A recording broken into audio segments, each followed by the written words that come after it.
Le café 1,30 € au lieu d'1,50 € avant la baisse de la TVA. Les engagements de la profession, cette brasserie de la plage en Jaurès les a tenus.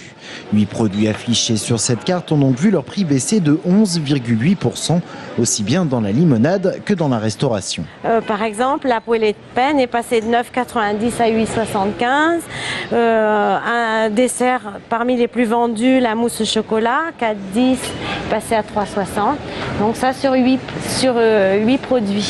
En contrepartie d'une TVA à 5,5 hors alcool, les représentants de la restauration s'étaient engagés à baisser le prix de 7 produits, réalisant un tiers du chiffre d'affaires. Mais 2 mois après l'application de la mesure, du côté des clients, la baisse des prix apparaît timide.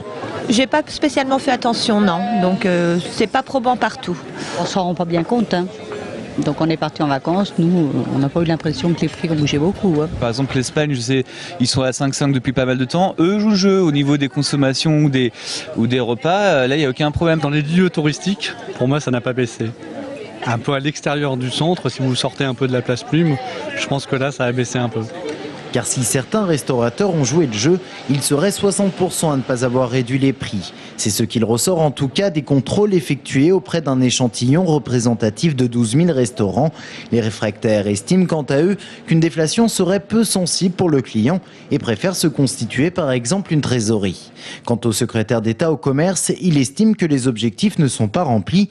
Hervé Novelli réfute cependant une idée qui a couru dans les rangs de l'UMP, celle d'un moratoire sur la mesure.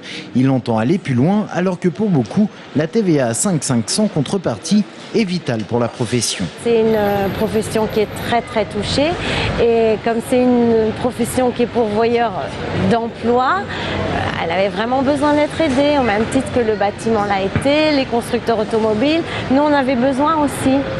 D'autant qu'avant la fin de l'année, les négociations sur les augmentations de salaire devront être bouclées. La TVA à 5,5 dans la restauration représente un manque à gagner de 2,4 milliards d'euros pour la collectivité. Un tiers de cette somme doit être en quelque sorte restitué aux clients sous forme de baisse des prix.